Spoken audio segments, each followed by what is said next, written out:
नमस्कार, मेरा नाम है शिवम और आप देख रहे हैं द गोरखपुर टाइम्स यूपी 53 फटाफट। गोरखपुर एम्स बनने के बाद लगातार नौकरी के नाम पर ठगी की खबरें आती रही हैं। फर्जीवाड़ा की खबर फिर एक बार चर्चा में है। एक डायग्नोस्टिक सेंटर की महिला कर्मचारी सोनी का आरोप है कि उनके साथ काम करने वाले हिमांशु ने 2 साल पहले एम्स में नौकरी दिलाने के नाम पर 50,000 रुपये ले लिए थे। आरोप यह भी है कि आरोपियों ने अपने आप को जुगाड़ वाला बताकर अपने एक दोस्त विकास की सहायता से मुख्य पीड़िता के अन्य संबंधियों से कुल मिलाकर 3,89,000 धोखाधड़ी से हड़प लिए हैं। दिन में हो रही तेज धूप से भ्रमित ना होइएगा साहब, शाम होते ही शुरू हो जा रही है कड़ाके की ठंड। पिछले 2 दिनों से शहर का तापमान रात्रि में न्यूनतम 14 डिग्री से नीचे बना हुआ है। डॉक्टर्स का ये कहना है कि ऐसे मौसम में बेहद सतर्क रहने की आवश्यकता है। मौसम में हो रहे इस तरह के बदलाव खांसी, जुकाम, सर्दी, बुखार जैसी समस्याएं लेकर आते हैं। हम और आप सुबह जब काम पर निकलते हैं उस समय तेज धूप की वजह से स्वेटर पहनने की आवश्यकता महसूस नहीं हो रही, लेकिन शाम को घर लौटते वक्त जिस तरह से तापमान में गिरावट दर्ज की जा रही है यह हमारे शरीर के लिए बेहद नुकसानदायक है। इस समय बेहद सावधान रहें, नहीं तो डॉक्टर साहब के पास जाने की नौबत आ सकती है। बस्ती से बैतालपुर मेगा रूट ब्लॉक की वजह से बहुत सारे ट्रेन गोरखपुर से कैंसिल हो जा रहे हैं और इससे सबसे ज़्यादा समस्या लोकल रूट के यात्रियों को उठानी पड़ रही है। पिछले दिनों देवरिया, लार, बेलथरा, सिवान जैसी जगहों के यात्रियों को रोडवेज की बसों से यात्रा करनी पड़ी। पिछली खबर में हमने बताया था कि वाराणसी इंटरसिटी निरस्त होने से बहुत सारे यात्रियों ने अपनी यात्रा या तो स्थगित कर दी या फिर रोडवेज की बसों से गए।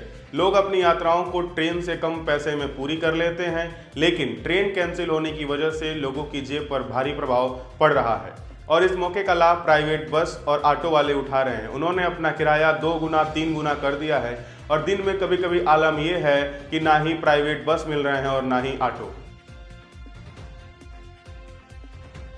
यूपी बोर्ड की परीक्षा की तिथि सामने आ चुकी है। यूपी बोर्ड अपनी तैयारियां पूरी करने में जुटा है। गोरखपुर में उत्तर प्रदेश बोर्ड ने 10 विद्यालयों को डिबार कर दिया है। इसमें शहर के प्रतिष्ठित सेंट एंड्रयूज इंटर कॉलेज के साथ साथ Anand Vidyapeeth inter college, Pandit Deendayal inter college, doctor Shyama Prasad inter college, Sant Ravidas बालिका इंटर कॉलेज सहित 10 विद्यालयों को डिबार कर दिया गया है। जानकारी के अनुसार इनमें से कुछ विद्यालय पहले से ही डिबार हैं और यह परीक्षाओं में गड़बड़ी करते आ रहे थे।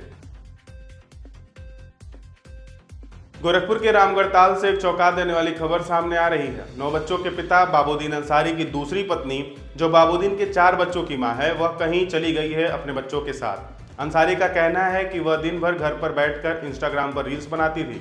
इस दौरान न जाने किसके झांसे में आ गई और उसके साथ कहीं चली गई है। बाबूदीन काशीराम आवास में किराए पर रहते हैं, खुद तो कीपैड का मोबाइल चलाते हैं और पत्नी को बड़ा एंड्रॉयड वाला फोन खरीद कर दिए हैं। बाबूदीन का कहना है कि अपने किसी महिला मित्र के साथ पत्नी दिन भर रील्स बनाती थी। सोशल मीडिया पर ही किसी दोस्त ने बहलाया फुसलाया है। बाबूदीन को अपने परिवार की चिंता है और उनका कहना है कि उनके परिवार के साथ कुछ भी हो सकता है। हालांकि इस मामले में पुलिस ने गुमशुदगी का रिपोर्ट दर्ज करके जांच करना शुरू कर दिया है। नगर निगम की दुकानों का किराया बढ़ाने पर चौरी चौरा विधायक श्रवण निषाद ने नगर आयुक्त को एक पत्र लिखा है। नगर निगम द्वारा दुकानों के किराए में 5 गुना बढ़ोतरी से व्यापारी वर्ग असमंजस में है। दुकानदारों का कहना है कि अगर यह वृद्धि वापस नहीं ली गई तो उन्हें बड़ा नुकसान झेलना पड़ेगा। पहले इस मुद्दे को एमएलसी देवेंद्र प्रताप सिंह ने उठाया था और अब चौरी चौरा के विधायक श्रवण निषाद ने आयुक्त को पत्र लिखकर इस पर तुरंत कार्रवाई की मांग की है।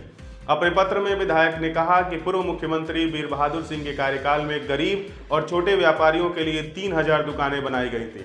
तब से हर 3 साल में 5% किराया बढ़ाने की व्यवस्था थी, लेकिन अब अचानक 5 गुना किराया बढ़ा दिया गया है, जो अनुचित है। फिलहाल नगर निगम से इस मामले में कोई प्रतिक्रिया नहीं आई है। दुकानदारों की मांग है कि किराए में संशोधन कर उन्हें राहत दिया जाए।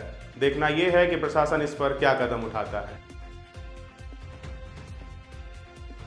गाली देने का किया विरोध तो मिली जानलेवा सजा। गोरखपुर के गगहा इलाके में इंसानियत को शर्मसार करने वाली घटना सामने आई है। गाली का विरोध करने पर एक व्यक्ति को बेरहमी से पीटा गया, जिससे उनकी हालत गंभीर बनी हुई है। डेमुसा गांव के रहने वाले दीनानाथ गौड़ सोमवार रात एक कार्यक्रम से घर लौट रहे थे। रास्ते में एक गांव के युवक ने उन्हें गालियां देना शुरू कर दिया। दीनानाथ के विरोध करने पर आरोपी ने पहले लात घूंसों से हमला किया और फिर ईंट से उनके सीने पर कई वार किए। इस हमले में दीनानाथ गंभीर रूप से घायल हो गए हैं। गंभीर हालत में दीनानाथ को जिला अस्पताल ले जाया गया, जहां उनकी स्थिति नाजुक देखते हुए उन्हें एक निजी अस्पताल में भर्ती कराया गया है। घटना के बाद से ही आरोपी फरार है। दीनानाथ की पत्नी दुर्गावती देवी ने आरोपी युवक के खिलाफ शिकायत दर्ज कराई है। पुलिस का इस मामले पर कहना है कि आरोपी की तलाश जारी है।